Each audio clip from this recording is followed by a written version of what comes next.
Big market voices में हमारे साथ आज कंप्लीट सर्कल के मैनेजिंग पार्टनर और सीईओ गुरमीत चड्ढा जुड़े हैं, उनसे बात करते हैं। गुरमीत जी, गुड मॉर्निंग, स्वागत है आपका शो में। बैकग्राउंड काफ़ी अच्छा लग रहा है आपका, वैसे पीछे ये गोल्डन टेम्पल है। हाँ हाँ अनुज, गोल्डन टेम्पल है। हाँ, गोल्डन टेम्पल है ये। मुझे मौका मिला था वहाँ जाने का, तो इसके लिए काफ़ी शानदार। ऑब्वियसली गुरमीत जी, इस समय मार्केट में भी एक शानदार तेज़ी, ऑल टाइम हाई के हम काफ़ी करीब टीज कर रहा है मार्केट ऑल टाइम हाई के साथ। लग रहा है कि बस अब मैटर ऑफ टाइम। हाँ अनुज, आई थिंक टाइमिंग से क्वेश्चन वैन का है। ऐसा तो है नहीं कि वाई का नहीं है। और आई थिंक एक सेंटिमेंटल जो ब्लॉक है वो ट्रेड डील है। मुझे लगता है अगले कुछ हफ्तों में शायद होना चाहिए, क्योंकि कंस्ट्रक्टिव टॉक्स चल रहे हैं। बट उसके उससे अच्छा अनुज, जो स्ट्रक्चरल है, क्योंकि ट्रेड डील सेंटिमेंटल इंडिकेटर है, स्ट्रक्चरल अर्निंग्स है। अभी तक जो अर्निंग्स सीजन शुरुआत हुआ है, मुझे लगता है अच्छा हुआ है। आईटी सेक्टर में कोई ऐसा मेजर डिसअपॉइंटमेंट नहीं हुआ। इनफैक्ट कुछ एक अच्छी आईटी कंपनीज ने बहुत अच्छे नतीजे दिए हैं। आई थिंक एचसीएल के नंबर अच्छे थे लार्ज कैप में। इन्फोसिस टीसीएस भी ब्रॉडली इन लाइन थे। कोफोर्ज के नतीजे बहुत शानदार आए वीकेंड पे। मार्जिन्स बढ़े, रिकॉर्ड ऑर्डर इनटेक हुआ, उनका क्लाइंट कंसंट्रेशन रिस्क कम हुआ है।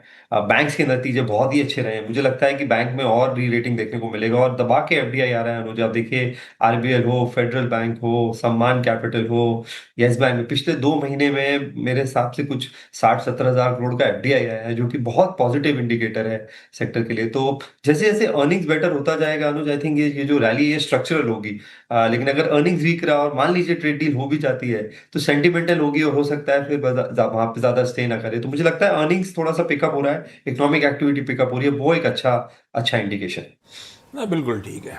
अर्निंग्स पटरी पे आ जाती हैं, जो अब तक लग रहा है। अब तक रिजल्ट सीजन बुरा नहीं रहा है, इसीलिए थोड़ा सा कन्विक्शन बढ़ता हुआ। पर हाँ, ट्रेड डील इंपॉर्टेंट है, क्योंकि कई सारे लेबर इंटेंसिव पॉकेट जो है ना, वो काफ़ी हद तक निर्भर है ट्रेड डील पे। खैर एनीबडीज गेस कब हो रहा होगा, लेकिन लग रहा है कि कंस्ट्रक्टिव टॉक्स चल रही हैं। दो इंपॉर्टेंट स्पेसेस को गुरमीत आपने अपफ्रंट मेंशन करा, बैंक्स और आईटी। दोनों बहुत इंपॉर्टेंट पिलर्स। अच्छा, बैंक्स के वाकई नंबर्स अच्छे थे, लेकिन हाईलाइट है वो जिस तरह का वो फॉरेन इंटरेस्ट इस स्पेस पे बनता ही चले जा रहा है। 4 बैंक्स, 2 एनबीएफसी, कुल मिला के 6 डील, 60-70 बिलियन डॉलर्स के आसपास के इन्फ्लोज आते हुए सब बढ़िया चल रहा है। ये हो क्या रहा है? ये हमारे बाजार की अट्रैक्टिवनेस है, या लग रहा है रेगुलेटर का नजरिया बदल रहा है, इसीलिए इस तरह के इन्फ्लोज आ रहे हैं? और इन इन्फ्लोज को देखते हुए ऐसा लग रहा है कि mid caps banking space go to pocket बन गई है? अगर हाँ, तो फिर आपको क्या पसंद आ रहा है उस स्पेस में? तो आशीष, दोनों है। आई थिंक रेगुलेटर का नजरिया बिल्कुल चेंज हुआ। आई थिंक एक की ट्रिगर आरबीआई की अप्रोच चेंज हुई है, जो पिछले कुछ महीनों में आप देखिए, पिछली पॉलिसी क्रेडिट पॉलिसी ज्यादा थी। कॉर्पोरेट लोन में कैप हटाया उन्होंने 10,000 करोड़ का, उसके ऊपर आपको प्रोविजन करना पड़ता था। करीबन 22 उन्होंने प्रोविजंस किए, जहां पे जो है क्रेडिट ऑफटेक और क्रेडिट फ्लो पे फोकस किया है। एक्विजिशन फाइनेंस बैंक्स को अलाउ किया है, जो कि मेरे हिसाब से बहुत बड़ा गेम चेंजर है। तो पिछले 5 सालों में हमने देखा, रिटेल लोन पे सब बात करते थे, हाई यील्ड लोन पे, लैब पे, लैस पे, होम लोन पे ज्यादा चर्चा होती थी। कॉर्पोरेट लोन बुक सबने अपनी मॉडरेट करी थी। आई थिंक ये चेंज होने वाला है। कॉर्पोरेट बैलेंस शीट भी डिलेवरेज है, बैंक बैलेंस शीट भी इस टाइम बहुत स्ट्रांग है। और एक स्मॉल मिड मिड बैंक से वैल्यूएशन कंफर्ट है। देखिए, आप आरबीएल बैंक देखिए, अगर आप इन्फ्यूजन के बाद देखेंगे तो 40,000 करोड़ का नेटवर्थ हो गया है। फेडरल बैंक भी 1.3 1.4 के बुक वैल्यू पे है। यस बैंक में भी हमने देखा था कि काफी रिस्ट्रक्चरिंग हुई जब जब वो एपिसोड हुआ। तो वैल्यूएशन कंफर्ट है।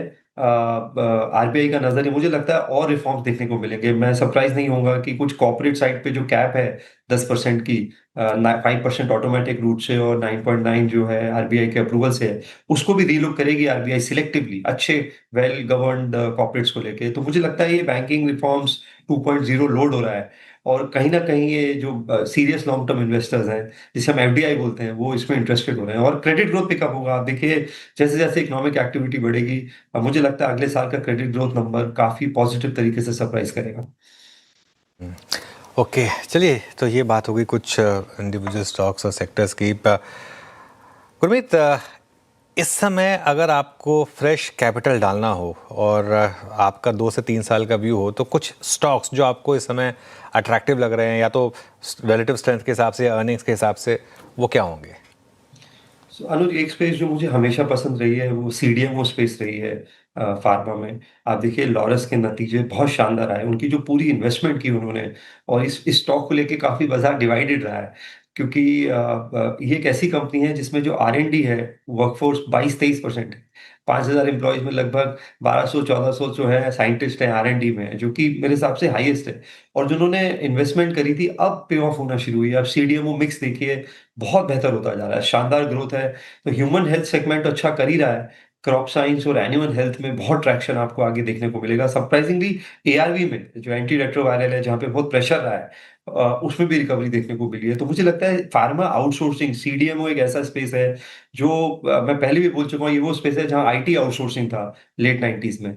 तो डिवीज़, लॉरस, न्यूलैंड लैब्स, हमें काफ़ी सारे स्टॉक्स इस स्पेस में पसंद है। हम काफ़ी ओवरवेट हैं इस पोर्टफोलियो में। यूएस में बायोसिक्योर एक्ट ऑलरेडी सेनेट में आ गया है, तो अगर ये फाइनली पास होता है तो इसके बहुत लॉन्ग टर्म इम्प्लीकेशंस है। तो हम हेल्थ केयर पे CDMO में निवेश कर रहे हैं। हमें ट्रांसफार्मर स्पेस बहुत अच्छा लग रहा है। जेन्युइन शॉर्टेज है और बहुत सारी कंपनीज हैं पावर इक्विपमेंट स्पेस में जहाँ कैपेबिलिटीज बिल्ड हो रही हैं। एक कंपनी हमने ऐड करी है, हिंद रेक्टिफायर, जो रेलवेज के लिए ट्रैक्शन कन्वर्टर ट्रांसफार्मर्स बनाते हैं। अभी उन्होंने फ्रांस में एक एक्विजिशन भी किया है कंपनी का, जो रोबोटिक्स में है। तो ये कंपनी हमें अच्छी लग रही है। हमें मिड साइज बैंक्स में, अब आपसे चर्चा कर चुका हूँ, हमारे पास फेडरल बैंक भी है और RBL भी है। हम लकी रहे कि हम अच्छे वैल्यूएशंस पे इसमें एंटर कर पाए। और इसके अलावा हमें एक थोड़ा सा कॉन्ट्रेरियन व्यू है हमारा। हमें ऐसा लगता है कि केमिकल स्पेस में सिलेक्टिवली अपॉर्चुनिटीज आ सकती है, क्योंकि वैल्यूएशन लो हैं, 2-3 साल से कुछ हुआ नहीं है। और एक स्टेज पे मुझे लगता है ब्रेकआउट आ सकता है। हमने अभी पोर्टफोलियो में JG केमिकल ऐड किया है, जो कि जिंक रिसाइक्लिंग, जिंक डाइऑक्साइड से रिलेटेड है। ऑलमोस्ट ऑलमोस्ट मोनोपोली तो नहीं कहूंगा, बहुत डोमिनेंट प्ले है। डेट फ्री बैलेंस शीट है, नंबर्स अच्छे हो रहे हैं। तो ये कुछ स्टॉक्स हम पोर्टफोलियो में ऐड कर रहे हैं अनुज। और थोड़ा सा मैं कहूंगा लॉन्ग डेटेड बॉन्ड्स में, हमेशा बोलता आया हूं सबको, थोड़ा सा लॉन्ग डेटेड बॉन्ड्स ऐड करिए, क्योंकि ब्याज दर और कम होने वाला है भारत में भी, और यील्ड्स गिरेंगी। तो आपको 10 ईयर गवर्नमेंट बॉन्ड भी डबल डिजिट रिटर्न दे सकता है, तो थोड़ा सा उससे बैलेंस आ जाएगा आपके एसेट एलोकेशन। इंटरेस्टिंग है। आपको रखने CDMO प्लेयर्स रेडार पे, आपको ट्रांसफॉर्मर्स, जिस तरह के डिमांड सप्लाई डायनामिक्स हैं उसको देखते हुए वो स्पेस अच्छा कर रही होगी। मिड साइज बैंक, जिसकी काफ़ी दिनों से हम लोग भी चर्चा कर रहे हैं, गुरमीत कह रहे हैं ये स्पेस अट्रैक्टिव है। और केमिकल्स में सिलेक्टिवली बाइंग करने का मन, ये प्रेफर्ड पॉकेट्स हो गई कंप्लीट सर्कल के लिहाज से। अच्छा, वो बैंक डील्स क्या $7 बिलियन के आसपास हो चुकी हैं FY26 में अब तक। पता नहीं मैंने क्या आंकड़ा पहले कह दिया था। गुरमीत, IT से आपने बातचीत की शुरुआत करी थी। अच्छा, IT में थोड़ा बहुत वो वीज़ा रिलेटेड जो पॉजिटिव अपडेट्स आए, उसने भी थोड़ा बहुत मूड सुधारा होगा, पर एक्चुअल स्टोरी तो ग्रोथ पे होनी चाहिए। और अब तो सारे इंपॉर्टेंट मैनेजमेंट की कमेंट्री सामने आ गई हैं। कुछ ग्रोथ को लेके कन्विक्शन लौटा या अभी भी अधर में लटका हुआ है मामला? आशीष, एक्चुअली जहाँ पे ग्रोथ है वहाँ वैल्यूएशन कंफर्ट नहीं है। देखिए कोफोर्ज के नतीजे शानदार हैं। वो 40 टाइम्स पे ट्रेड कर रहा है अर्निंग्स पे। ठीक है, 5-6% quarter on quarter growth I CC terms पे, जो कि कमेंडेबल है इस एनवायरनमेंट में। दूसरा, जैसे मैंने बोला, उनका मिक्स चेंज हुआ है। टॉप 5 क्लाइंट्स 15-16% रह गए हैं। एक जमाने में 30-32% थे, आज से 5-6 साल पहले। बट वैल्यूएशन कंफर्ट नहीं है। परसिस्टेंट बहुत अच्छा कर रहा है। जो मिड कैप IT है, मुझे लगता है इनकी ability to pivot to AI services ज़्यादा अच्छी है, बट वैल्यूएशन कंफर्ट नहीं है। परसिस्टेंट भी 50-55 की अर्निंग मल्टीपल पे है। तो मैं अभी भी थोड़ा सा अंडरवेट हूँ, और आप बोल सकते हैं कि मिड कैप IT में थोड़ा सेलेक्टिव हूँ। एक स्पेस जो थोड़ा मुझे लगता है अच्छा कर सकती है, वो KPIT है, जो ऑटो रिलेटेड है, क्योंकि ऑटो में एक बड़ा स्लो डाउन रहा है ग्लोबली भी, और काफी नेगेटिव न्यूज रही है इस पर। तो यहाँ पे जैसे जैसे ट्रेड डील्स होती जाएंगी, एक ब्रॉडर चिप शॉर्टेज दूर होती जाएगी। ये उस तरीके से उसका प्रॉक्सी और स्पेशलाइज्ड पे है। इमीडिएटली शायद कुछ ना हो सकता है, ये क्वार्टर थोड़ा वीक भी हो, बट मीडियम टर्म में रिस्क रिवॉर्ड बहुत अच्छा है। और कंपनी बड़ी IP ड्रिवन है, हाई मार्जिन है, बहुत अच्छे प्रोडक्ट्स हैं इनके पोर्टफोलियो में। और जो भी IP product software driven companies हैं, लार्ज कैप में भी आप देखिए HCL का जो मिक्स है, वो सर्विसेज से थोड़ा सा चेंज हुआ है। उनका जो सॉफ्टवेयर बिजनेस है 25% मार्जिन का हो गया है, जिन्होंने एक्वायर किया था कुछ साल पहले। तो जहां भी IP product software related pivot हो रहा है, मिक्स बेटर हो रहा है, वहां पे आपको मौके बनेंगे, बट थोड़ा स्लो ट्रांजिशन होगा। ओके। ये NBFC स्पेस में कोई प्रेफर्ड पिक है कि आपका? श्रीराम फाइनेंस है जैसे, फॉर एग्जांपल, यहाँ पर भी चर्चा हो रही है शायद स्टेक सेल की। ऐसे कोई स्टॉक जो आपको पसंद हो? अनुज, हमारे 2-3 पुराने फेवरेट हैं, चोला और बजाज, हम उसमें निवेशक हैं। मुथूट में हमने पोजीशन बढ़ाई थी जब गोल्ड में तेजी आई थी, और ऑफटेक हमें लगा फेस्टिव सीजन में और बढ़ेगा। क्रेडिट कॉस्ट ऑटोमेटिकली कम हो जाता है जब गोल्ड प्राइसेस ऊपर जाते हैं। इसके अलावा कुछ 2-3 छोटी एनबीएफसीज हैं जिनको हम रिव्यू कर रहे हैं। हमें यूग्रो कैपिटल अच्छा लगता है, बहुत कम वैल्यूएशन पे है, को लेंडिंग में one of the best players हैं, क्वार्टर बाय क्वार्टर नतीजे अच्छे आ रहे हैं, और हमें पूना वाला फिनकॉर्प भी अच्छा लगता है। तो ओवरऑल जैसा मैंने बोला, मैं mid size banks, gold based NBFCs, capital market पे बैंक्स को लेके हम काफी ओवरवेट हैं, और हमें लगता है कि नियर टर्म में यहाँ पे अर्निंग सपोर्ट भी है।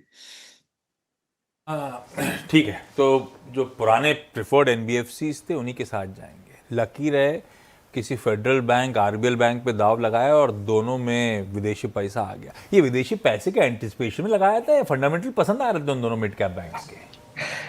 दोनों दोनों था आशीष। अगर आप फेडरल बैंक देखिए तो जब से मिस्टर मनियन ने चार्ज लिया है, क्वार्टर ऑन क्वार्टर आपको थोड़ा सा इंप्रूवमेंट देखने को मिला है।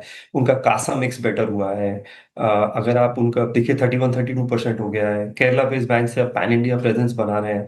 आप अगर उनका मिक्स देखेंगे रिटेल और कॉर्पोरेट लोन का, वो बहुत बहुत बेहतर हुआ है। हाई यील्डिंग लोन्स पे इंटरेस्ट रहा है, क्रेडिट कॉस्ट कंट्रोल में है। और काफी समय से न्यूज थी कि जुलाई ऑनवर्ड्स के एमिरेट्स एनबीडी इंटरेस्टेड है, हालांकि उसमें डिनायल चलता रहा, काफी चलता रहा। तो और जैसा मैंने बोला, 180-90 रुपए में लगभग 1.1 बुक वैल्यू पे था फेडरल बैंक। जबकि साल भर कुछ किया नहीं है, तो हम फेडरल बैंक में अभी नहीं एंटर हुए हैं। टाइम हो गया आपको 2 क्वार्टर, बट इवेंचुअली थोड़ा सा पेशेंस मुझे लगता है अभी। अभी और मुझे लगता है लेग्स हैं। अगर एक इंक्रीमेंटली अगर आपको हाँ। अर्निंग के कोर ऑपरेटिंग परफॉर्मेंस में भी इंप्रूवमेंट दिखेगा, तो मुझे लगता है और कैचअप हो सकता है। तब वो पेशेंस को टेस्ट कर रहा था, लेकिन उस समय कंप्लीट सर्किल ने पैसा डाला। आखिरी सवाल मेरी तरफ से, एफएमसीजी, और उसमें भी क्योंकि पहले नेस्ले आया तो ऐसा लगा नहीं ना, हम लोग गलत पढ़ रहे हैं, स्ट्रीट गलत पढ़ रही, कंपनीज बेहतर डिलीवर करेंगी। पर उसके बाद एचयूएल कोलगेट ने मामला गड़बड़ा दिया। एचयूएल वो करेक्ट हुआ था, उसके बाद आज भी बाजार अच्छा है, तो एचयूएल कुछ करके नहीं दे रहा है। वॉल्यूम्स नदारत थे, मार्जिन्स पे इंपैक्ट हुआ, और मैनेजमेंट कह रहा है कि हम तो वॉल्यूम्स पे ही फोकस करने वाले हैं आगे। पता नहीं, स्ट्रीट उससे बहुत ज्यादा उत्साहित हुआ नहीं है। आपका व्यू एचयूएल के नंबर्स पे, एचयूएल को देखते हुए अब आप कंप्लीट सर्किल पैसा डाल रहा है नहीं डाल रहा है इस स्पेस में? नहीं, मेरा आशीष मानना है कि कहीं ना कहीं ये बड़े एफएमसीजी एमएनसी प्लेयर्स एक गलती कर रहे हैं। मार्जिन को लेके बहुत ज्यादा ऑब्सेस्ड हैं, और इनोवेशन उतना हुआ नहीं है। और डी टू सी ब्रांड्स जो हैं, यहाँ से बहुत कंपटीशन हो रहा है होमग्रोन ब्रांड से। देखिए, एक जमाने में हम फिलिप कॉटरल पढ़ते थे, वो 4P थ्योरी थी, प्रोडक्ट, प्राइस, प्लेस, प्रमोशन। अभी ये जब से ई कॉमर्स और चीप डेटा का आगाज हुआ है और प्लेटफॉर्म आए हैं, ब्लिंकिट जैसे, स्विगी जैसे, बाकी जैसे, तो सडनली प्लेसमेंट का और डिस्ट्रीब्यूशन का काम कोई और करके दे रहा है आपको। तो एक जो मोट होता था आपका डिस्ट्रीब्यूशन की, मेरी रीच है, इतने आउटलेट्स हैं, वो मोट अब उतना स्ट्रांग रहा नहीं है, और कहीं ना कहीं थोड़ा पिवट आपको करना पड़ेगा। तो हमारा फोकस ई कॉमर्स पे, क्विक कॉमर्स पे ज्यादा है, जहाँ पे ग्रोथ ज्यादा है। सिलेक्टिवली एफएमसीजी में भी कंपनीज हैं जो अच्छा कर रही हैं, जैसे हमारे को टाटा कंज्यूमर है, जिनका फूड डिवीजन और पिवट उन्होंने किया है बेसिक। हाँ, तो मेरा मतलब है सिलेक्टिव होने की जरूरत है, और कहीं ना कहीं मुझे लगता है न्यू एज बिजनेस इनको इम्पैक्ट करेंगे और आगे भी। ऑल राइट गुरमीत जी, बहुत बहुत शुक्रिया आज हमारे साथ जुड़ने के लिए और हमसे बात फिलिप करने के लिए। कॉटलर की याद दिलाने के लिए।